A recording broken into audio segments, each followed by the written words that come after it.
édition spéciale. Bon dimanche à tous. Bienvenue donc sur cette édition du 21. Nous sommes donc ce 6 avril 2025. Qu'est-ce qui se passe donc avec Cabral Libby et Donald Trump qui a donc chassé donc Biya du côté donc de l'étranger aux États-Unis, alors que vous allez donc écouter ce qui s'est réellement passé. L'une des images devenues virales dans des réseaux ce jour, je ne sais donc pas s'il y a l'une des équipes de régie qui est déjà venue au studio. Capo! Ok. Qu'est-ce qui va donc se passer en Afrique? Bienvenue donc sur cette chaîne sociopolitique décryptage, analyse et questions. Bienvenue chers abonnés, nous sommes là pour l'agenda des infos. Bienvenue sur cette chaîne de l'un des créateurs de contenu d'Anemi. Chaque jour qu'on dort, qu'on se réveille, il y a donc de nouveaux dossiers. Nous sommes avec vous, madame et monsieur. Rebonsoir à tous et bienvenue pour cette émission. Madame et monsieur, nous commençons.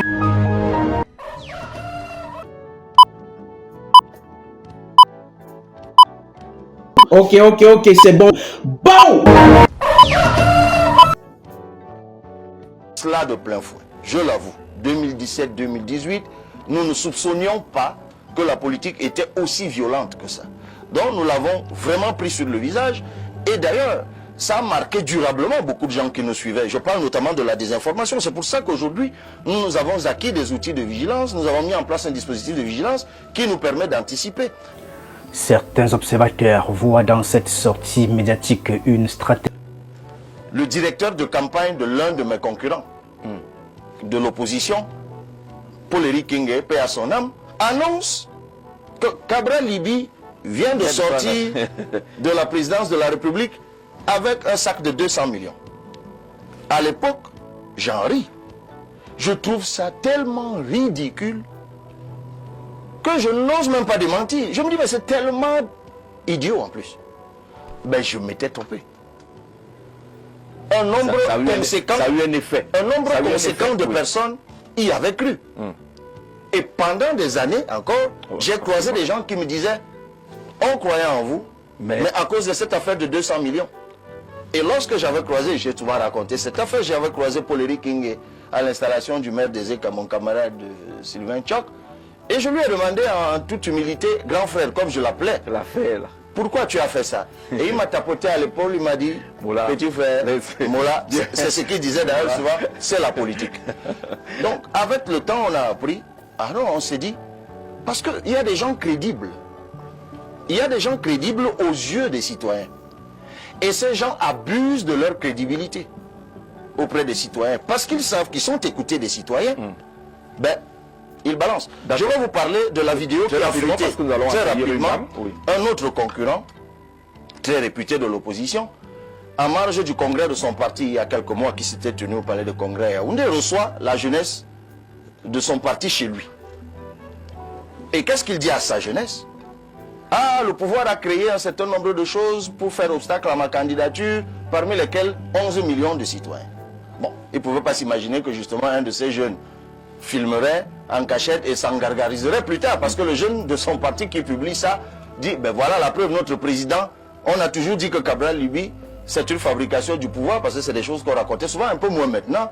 La preuve, le président l'a dit. Oui, mais ce président de parti abuse allègrement de la naïveté de ces jeunes militants. Il les abrutit même, en fait. Mais ils y croient, parce que c'est leur président. Moi, je n'ai pas le vice, je l'avoue. Je n'ai pas encore atteint le niveau de vice qui peut me pousser à mentir de sang-froid sur les autres devant mes militants, ou à mentir au peuple au sujet des autres. Moi, je préfère encore penser que la pertinence des idées permettra au peuple de me faire confiance. Il n'a pas cité des noms, mais il a sémé les indices soigneusement. Dans son passage sur le plateau de l'émission À vous la parole sur Info TV, Cabral Libby s'est exprimé longuement, presque calmement sur ce qu'il qualifie d'opération imminente de déstabilisation. Le ton est posé, mesuré, presque professoral, mais la gravité du fond est difficile à masquer. Le leader du PCRN affirme être dans le viseur d'une machination numérique bien orchestrée, pensée pour l'atteindre personnellement. et politiquement. Même les membres du gouvernement, quand je dis même, les membres d'un gouvernement sont en grande majorité, dans le cas du Cameroun, je crois, ils le sont tous, des militants d'un parti politique.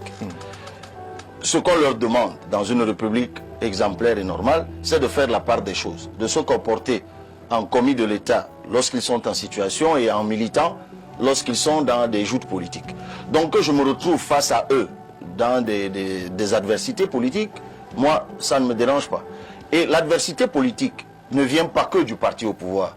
Je rappelle que l'échiquier politique, c'est des organes politiques qui sont en concurrence.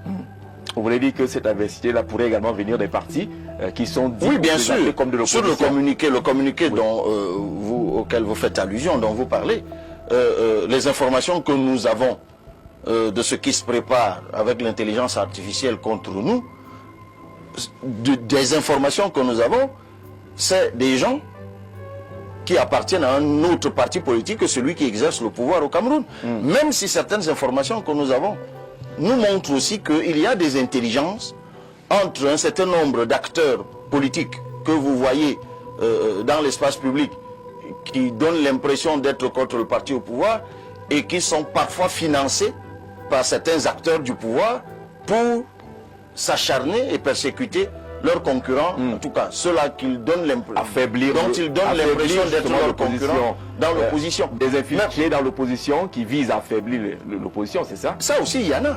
Et des gens qui travaillent en totale intelligence avec des acteurs de haut niveau du pouvoir et reçoivent des financements conséquents pour cela, pour faire le jeu, mais contre affaiblir les concurrents sérieux du pouvoir. Cabral Libye ne parle pas d'invectives classiques sur les réseaux sociaux, non, il évoque plutôt une opération sophistiquée, minutieusement élaborée. Selon lui, l'intelligence artificielle serait même mise à contribution dans cette entreprise. Des audios truqués, des vidéos falsifiées, des contenus créés de toutes pièces pour l'impliquer dans des conversations fictives avec des membres du gouvernement, ou encore pour le compromettre à travers des images intimes et dégradantes dont il nie catégoriquement l'authenticité. Le tableau qu'il peint ressemble à un scénario de film d'espionnage, mais dans sa bouche, tout cela semble bien réel. Il affirme que les préparatifs sont déjà en cours et derrière cette campagne souterraine, il dit voir la main d'un groupe bien identifié, même s'il se garde de donner des noms.